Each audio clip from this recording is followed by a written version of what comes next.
and gentlemen, the story you are about to hear is true. The names have been changed to protect the innocent. Dragnet.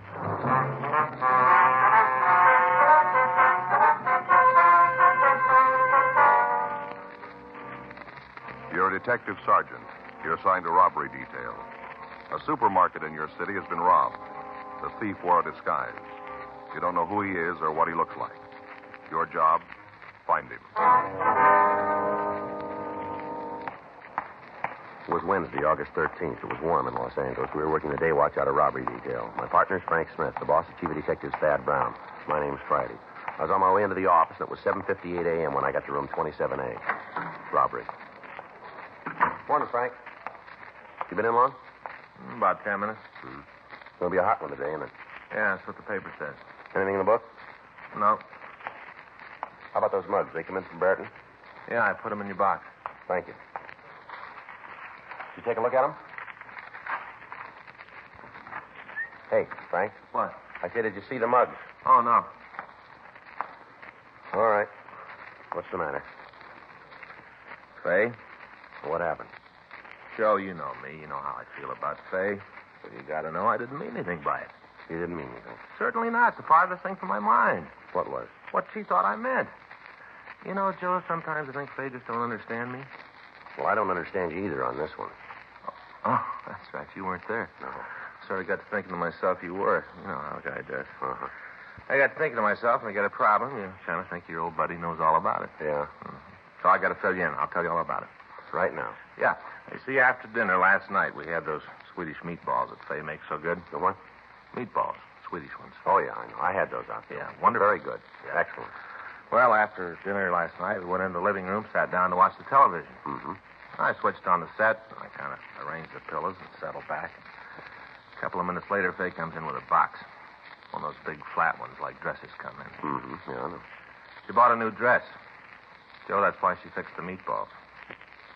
I don't know how this is going to end, but up to here, I must be on Faye's side, I guess. You are?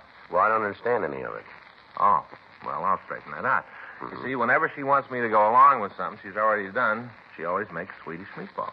Well, I could figure that part out. What was in the box? A dress, Joe. She bought a dress. Oh, it was a dress. Yeah. She opened up the box. She shows it to me. Told me how she bought it on sale. You ever notice how every time a woman buys a dress, it's always on sale? No, I can't say as I ever have. Well, believe me, buddy, it always is. On sale. On sale. I don't want you to go through the whole day with this on your mind, but if you don't get to the point, it'll be time for us to sign out. And then we can talk about it. Well, I didn't mean anything by it. Nothing. She held the dress up for me to see, and all I did, I just said, what size is it? You know how you do. Want to look at these mug shots now? Now, wait a minute. I want to finish. You asked me what I was mad about. I wanted to tell you. I asked her what size the dress was. She told me it was a 12. A 12. A 12. Yeah. So I just kind of casually mentioned that when we got married, she wore a 9. That's all I said, that she wore a 9. Want to look at the mug shots now? No, wait a minute. Will you help me with this thing? We're used to being partners. If you can't help a little, we'll look at the mug shots. When we were married, she wore a 9. And she just flipped her wig, Joe. She got real mad. Walked out of the room. Right out of the room. Yeah. I guess she thought I meant she was getting fat. Yeah, yes, she did. Oh, she was mad. Mm-hmm. Hot shot, I'll get it. Let's go. Corner of Grandview and Union. Yeah? Hold up.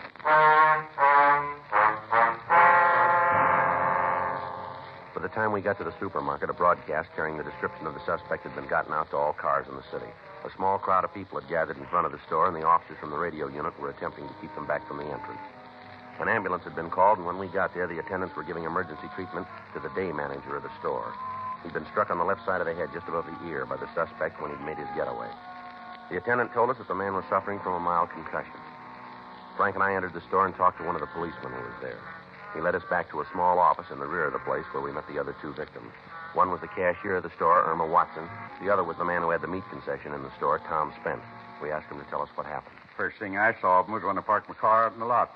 The guy was standing right beside the door. That's right, just standing there, calm as could be. I saw him when I opened up the place.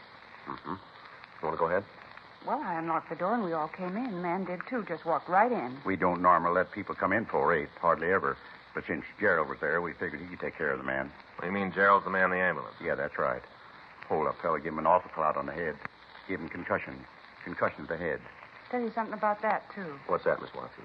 I don't really think Gerald's hit that hard. I think he's just putting on to get sympathy. Now, Irma, that ain't right. Not good to say things like that. Maybe not, but I tell you, you remember the time he cut his finger when he was moving the cases of empty soda pop bottles? Yeah? Well, you were there, had to rush him to the hospital, have his hand sewn up. A lot of foolishness. Piece of adhesive would have taken care of it. Sympathy, that's what he wants. Can we go on with what we were talking about? What happened after you came in the store, please? Well, I went upstairs and I turned on the lights. Have to turn them off from up there. Officers up there. That's where I was. Mm-hmm. Turned on the lights, then come down to open the safe. Was that your job to open the safe in the morning? Yeah. And she's a cashier. Yes, sir. What happened then? Well, Gerald was going out back to open the delivery door. I was over in the meat section, kind of straightening up. And where was the hold-up man during this time? We were just kind of strolling around, looking at the different displays up and down the aisles, just looking. Gerald opened up the back door and come back. Asked the fella if there's something special he's looking for. Well? Guy said he wanted to know where the fella at the Van Schofield was.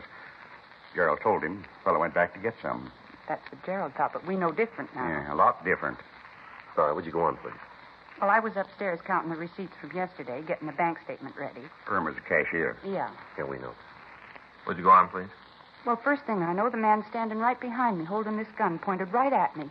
You can just bet he like to scared me out of my wits. Must have been terrible, Irma. It was. I just turned around, and there he was with this gun, just about scared me to death. That's when he asked you for the money, did he? He didn't ask. He just told me to put it in a wooden box he had. Just put it in the box. What did he say? What were his exact words? Well, he just kind of walked over and said, "Put the money in the box and don't cause no trouble. This is a stick-up."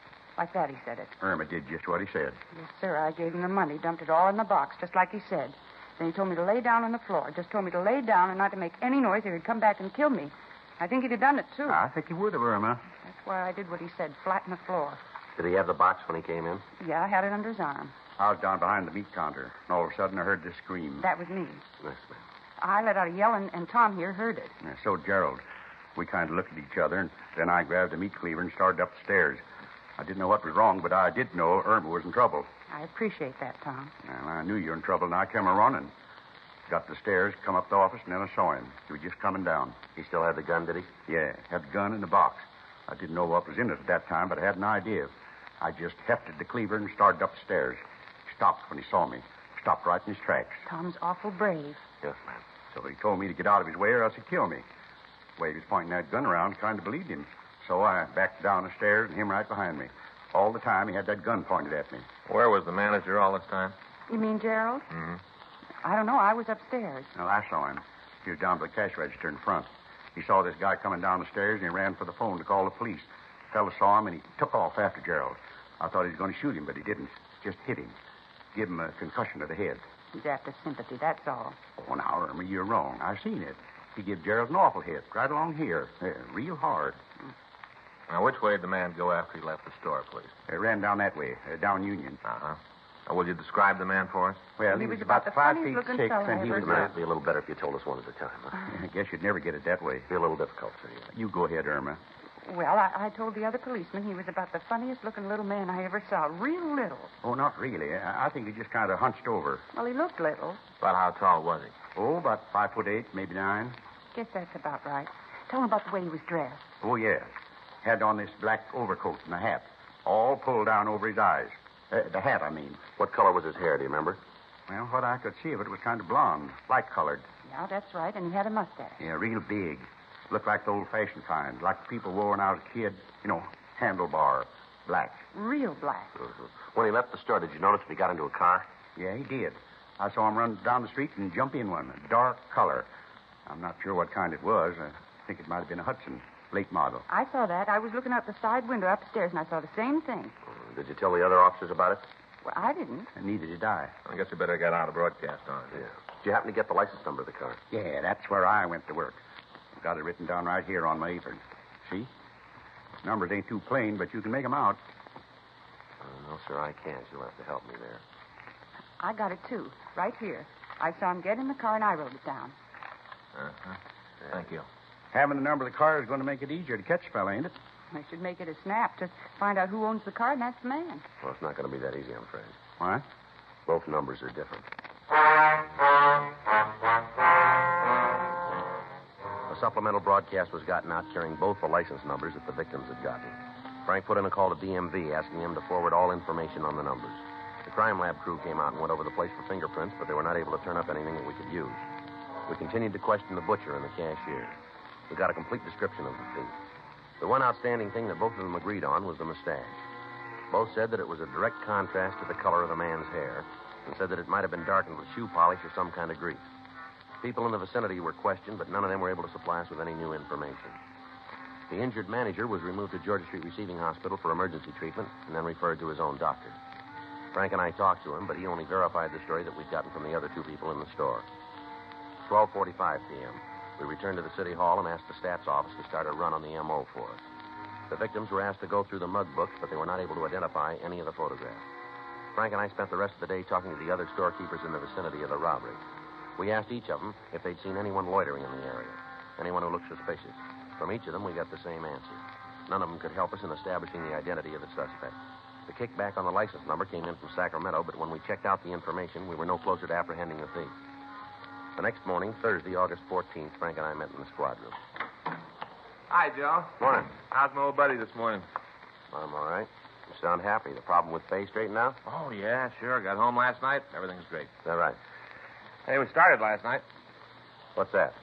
Faye and me, we're going on a diet. Both going to lose a little weight. Oh, that's nice. Yeah, lose a little weight. Anything new in the market holdup? No, the staff's office should finish the run for us this morning. We can start checking out the possibles. Yeah, it's a good thing I wore my walking shoes, huh? I get it. Robbery Friday. Yeah. Mm-hmm. No, that's right. No, that's all right. We'd like to hear it. Mm-hmm. Yeah, sure. All right, we'll be out and see you. No, right away. All right, thank you very much. Bye. What do you got? Cashier out at the market, that Irma Watson. Yeah? Might have something for us. What's that? Well, she says she thinks she knows who the suspect is. Frank and I drove out to the market. We went upstairs to the office in the rear of the store and met Irma Watson. She was seated at a desk with a large ledger book opened in front of her. I got to thinking it over last night after I got home about the hold-up man. Yes, ma'am? There was something about him, the way he acted and talked, made me think I knew who he was, that I'd seen him someplace before. Uh-huh. I laid awake most of the night just thinking about it, and all of a sudden it came to me. Right out of the air, it came to me. Yes, ma'am. Go ahead. Well, I knew where it was that I thought I knew him from. Where, ma'am? Right here in the store. You mean he's a customer? No, he works for us, right here in the store. That's where I've seen him. That mustache kind of fooled me for a minute, but not for long. I remembered. What's the man's name? I didn't remember that. Oh, I see. Not last night, but I came down here this morning and started through the books and came upon it. Got it right here. Take a look for yourself. See? Right there. Jed Ellsworth? That's him, I'm sure of it. Does Ellsworth work here now? Well, yes and no. Huh? Well, he does and he doesn't. He's still got the job, but he ain't working right now. Got a leave of absence. He's got ulcers. Said he wanted to get him taken care of. Said he had to go out of town and see a specialist, get his ulcers fixed. Let's see. When did he leave? Last week. See, I got it right here. Last day he worked was Wednesday, August 6th. That was the last day. Do you have his home address? You just bet. Got it right here. Wrote all the information out for you. Thank you very much. It's him. I'm sure of it. All right, Miss Watson, we'll check into it. Only thing I can't figure out is that mustache. What's that? The mustache. I can't figure out how he could have grown it so fast. Takes longer than a week to get a mustache like that, doesn't it? Well, it depends, doesn't it? On what? Where you buy it. Frank and I returned to the office to run the name Jed Ellsworth through the record bureau. While Frank went through the packages, checking the description we'd gotten of the suspect, I went down to the staff's office and picked up the list of possibles that they had for us. 10:26 a.m. I met Frank back at the R&I counter. Hi, how's it going? Well, looks like we got a live one. Hmm? Got a Jed Ellsworth here, pretty close to the description. Yeah. Record in the East, St. Louis. Done big time back there, nothing locally, though. What do you call for? Armed robbery.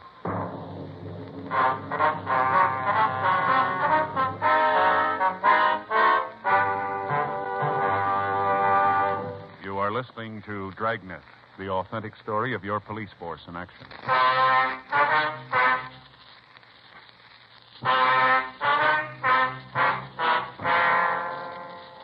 We sent an immediate request to the authorities in St. Louis asking that they forward all available information on their suspect, Jed Ellsworth. 1:15 p.m., Frank and I drove out to the address we'd been given by the cashier at the supermarket. It was a one-story redwood house in the Beverly Glen area. We rang the front doorbell. Yes? We'd like to see Jed Ellsworth. He's not here. Well, do you know where we can reach him? What's this about? He in trouble again? Ma'am? Jed in trouble again? We'd like to talk to him, please. You cops? We're police officers. Uh-huh. Figures. What's he done this time? Well, it's just routine. We want to ask him a couple of questions. Where is he? I don't know. Well, he lives here, doesn't he? Yeah, I don't know where he is. Haven't seen him since the day before yesterday. Packed up and left. I don't know where he went. Well, didn't he give you any idea where he was going? None. Went through my purse, took what money I had, and shoved off. Don't much matter to me if I never see him again. I'd probably be better off. Wonder if we could see his thing. You mean when he left? Yes, ma'am. Sure. Come on in. They're in his room. I'm about to throw him out. I don't want him, and I don't think you'll be back for him this time. Down the hall, this way. Thank you, ma'am. What are you after him for? It'll be a little better if we talk to him. Sure. Don't matter to me. I'm through with him. Nothing but trouble with cops since we've been married. I didn't know he had a record when I met him. It wasn't until after we got married I found out he was a jailbird. Right after we got married, the cops started coming around asking questions. How long have you been married? 18 months. Got him back in St. Louis. That's been right after he got out of jail. I didn't know it then. Wished I did. Wouldn't have nothing to do with him. Didn't mean nothing but trouble.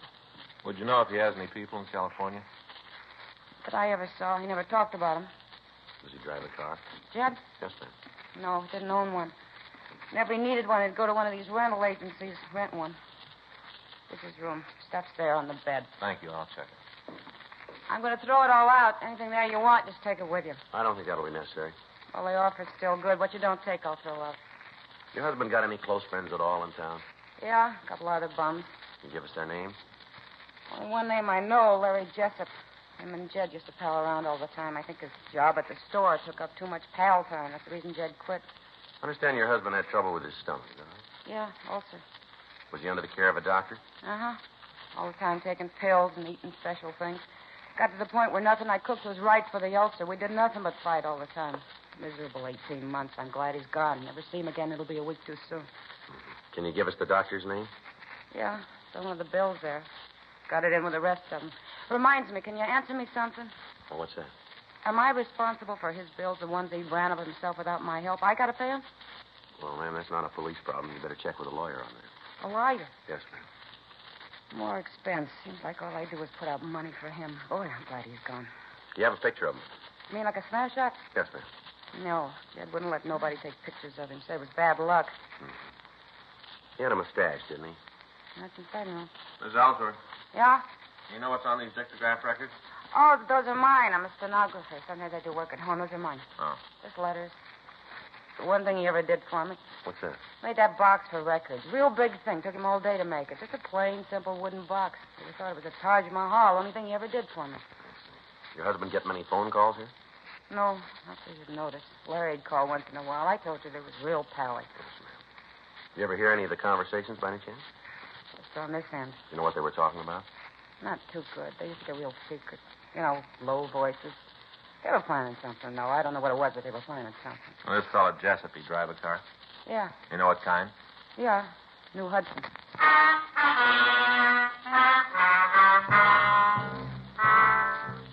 We got the address of the suspect's friend, and we drove back to the city hall. We made arrangements for a stakeout to be placed on the house, in addition to asking Mrs. Ellsworth to call us in the event that she heard from her husband.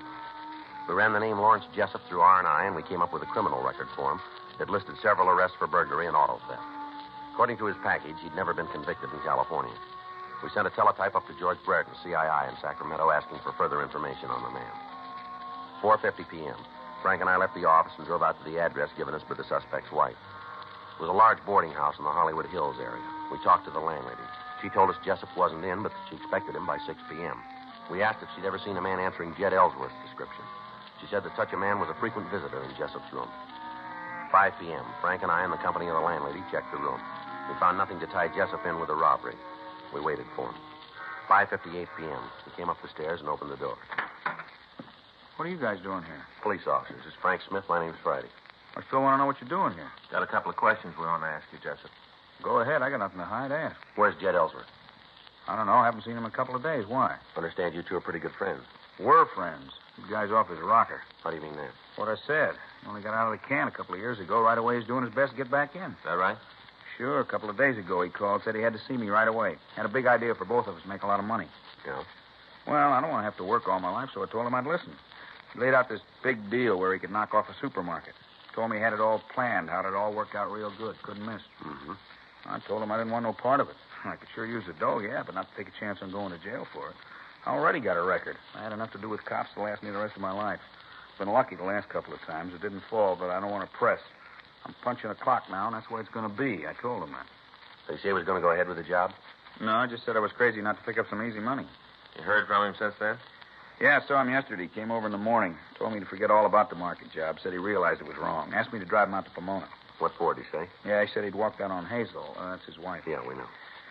Said he left her and was going to Pomona. Had a job out there. You drive him? Yeah, to a motel there. I can show it to you if you want. Is he still there? I don't know. As far as I know, he is. That's where I left him, sitting out there counting his money.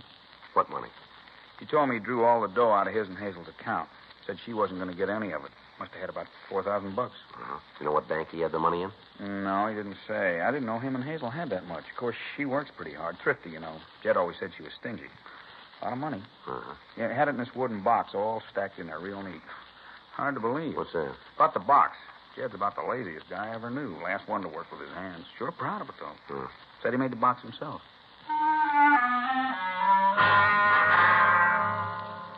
Larry, Jessup, Frank, and I drove out to the motel in Pomona. We checked with the manager, but found that the suspect had checked out that morning.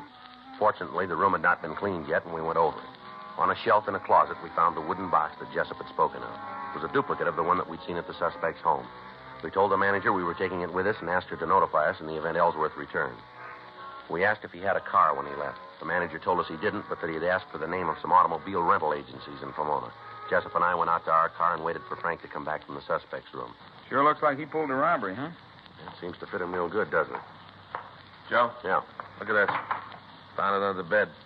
Phony black mustache. We checked with the automobile rental agencies in the area. None of them had seen a man answering the suspect's description. We asked them to call us if such a man did come in. We drove by Ellsworth's house and picked up the wooden box that he'd made for his wife's dictograph record. Both of the containers were taken to the crime lab for comparison. We drove to the market that had been held up. All three of the victims were shown the false mustache that we'd found in the motel. All three said it was identical with the one that the holdup man had worn. After his investigation, Lee Jones said that the two wooden boxes were cut from the same piece of 3-ply wood. Paint particles on the wood mask. The nails used were made by the same machine. The box we'd found at the motel was shown to both the butcher and the cashier. They said that it was the same one that the thief had carried. A local and an APB were put out on the suspect, asking that he be picked up for suspicion of robbery. For the next 3 days, the surveillance on the suspect's house was maintained. All of Mrs. Ellsworth's activities were observed. Sunday, August 17th, we got a call that the suspect's wife had left the house carrying a suitcase. The officers on stakeout followed her to the subway terminal in downtown Los Angeles. We met them there. Mrs. Ellsworth walked down to the landing and appeared to be waiting. Frank and I took over the surveillance. We waited. 9:30 p.m. 10. 10:15. 10:18 p.m. Joe. Yeah, I see. Looks like the description. Going toward his wife. Let me get together. Yeah, that's him. Come on. He sees us. Jed, get out of here. Come on, Frank. All right, Ellsworth, hold it up. Police officers. Come on, drop the gun, Ellsworth. You're not going to get out of here. Let's give it back to him. Down. Come on, Frank. He's hurt. Yeah. I'll get an ambulance. Right. Dad, did you kill him? No, we've sent for an ambulance. I didn't want him to get hurt. I didn't want him to get hurt. Why didn't you call us when you heard from him? I don't know. He said if I met him, he'd give me some money so I could pay the bills we owed. He was going to give me some money. I was going to call you after I got the money. I was going to call. Yeah, sure you were. Chance to get out from under, get even. He didn't care when we were together. I was the one who worried about it. He never cared. He never paid a bill. Don't worry, he's going to pay this one.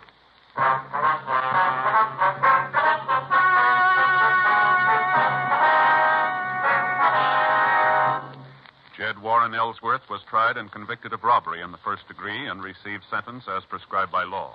Robbery in the first degree is punishable by imprisonment in the state penitentiary for a period of from 5 years to life.